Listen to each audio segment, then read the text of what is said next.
Om Namo Bhagavate Vasudevaya. Om Namo Bhagavate Vasudevaya. Om, I bow to the Lord Vasudeva. Joy to you, friends. We've been talking about the battle between the ego and the soul, the war of Kurukshetra, the battlefield where the soul and the ego fight it out at close quarters. That battlefield is not something outside, it's in the spine. And you find some energy trying to bring you upward and other energies trying to bring you downward. And that battle must be resolved. This is the great error that Freud made. He thought, well, there are no higher aspirations to work for.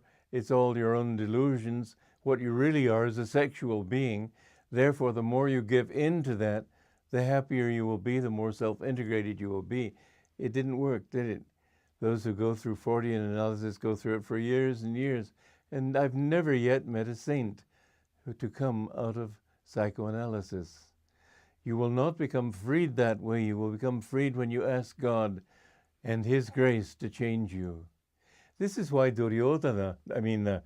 Dronacharya, the preceptor, the guru or teacher of the Pandavas and the Kauravas, sides with the Kauravas, with the downward pulling side in the battle.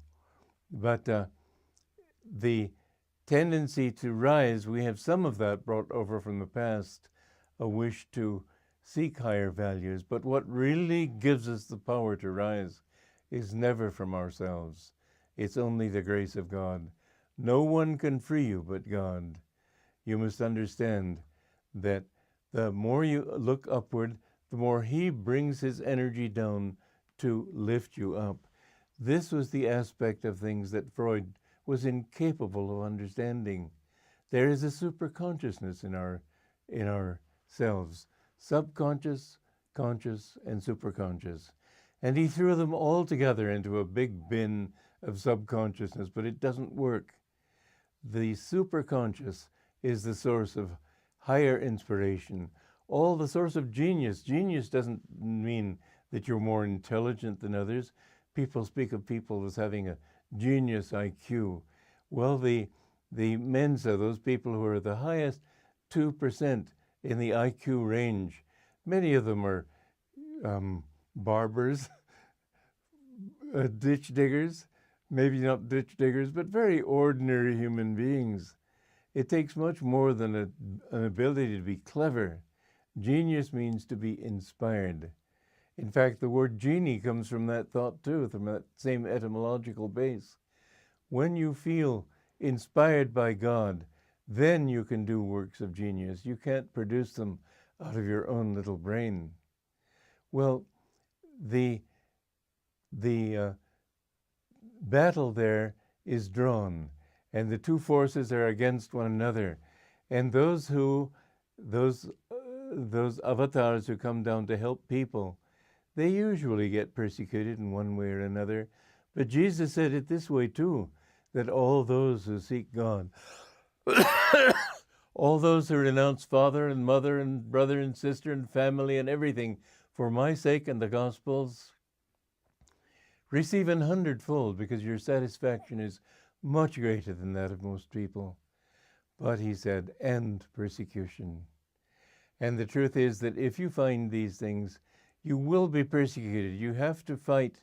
You cannot just say, somebody the other day was weeping to me, saying, all I want is peace. Why do I have to have people persecuting me and trying to pull me down to their level and so on?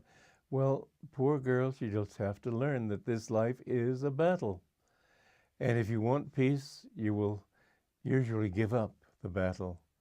You've got to realize that to be a true devotee of God means to be a warrior, to war against your own lower nature, to war against any influence that would pull you in another direction than that. And so it is that people, there's a beautiful passage in Autobiography of a Yogi. Beautiful may not be the right word, but somebody who He says reason had forsaken him in an argument, and he was confronted with spiritual truths. Reason had forsaken him, but he could still shout. And so it is that people, when they can't any longer find good reasons to support their delusion, they will shout. They will even try to kill you or persecute you. You just have to accept that this is a part of the game. If you want to help people, some people will be very grateful. Other people will pull you down. I'm aware that that will happen to me, has happened to me, is going to continue to happen to me. Fortunately, it doesn't matter. If you want to kill me, that's fine by me, because I know that the only thing that is life anyway is God's joy. Without that, Jesus said, let the dead bury their dead. And this world, if you look at people a little closely, I was looking at a novel that I happened to find on my shelf, and I threw it away. But it was full of dead people. I don't mean they were literally corpses. I mean that their values were dead. Their interests in life were dead. Their understanding of people and things was dead. They had no life in them. There was no joy. There was no sense of the wonder of things. There was only a sense of, yep, gotta work, yep, gotta eat, yep, gotta make love, yep, gotta do this. It was absolutely pathetic. I had to throw the book out. I was sort of reading through it like this, and absolute bilge. But this is what the world loves, because to them, that's the way things are. What's the argument? That's just people, that's just life. But it isn't, it's death. Don't you see that until you have God's joy, you don't have life? Jesus said, I came that you might have life and have it more abundantly. And if I quote Jesus so much, it's because I grew up with his teaching, and therefore I know it better than other teachings.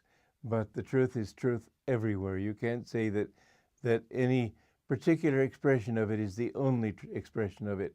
All great teachers of God, all great souls who knew God, they all say the same thing. We must get out of this ocean of suffering and misery, ocean of delusion, and understand that we are little children of God, and that the only thing worth having is his love, his kindness, his forgiveness. The spiritual path is so simple when you understand these truths. God himself is not a stern judge. He wants to bring you to him. He wants you to love him and to understand, but he wants you to do it not because the truth has been forced upon you, but because you've had the discrimination and the intelligence and the discernment to know what it's really all about. And this, unfortunately, does take time. Well, I'd like to make that time as short as possible for you. Therefore, these talks. Joy to you.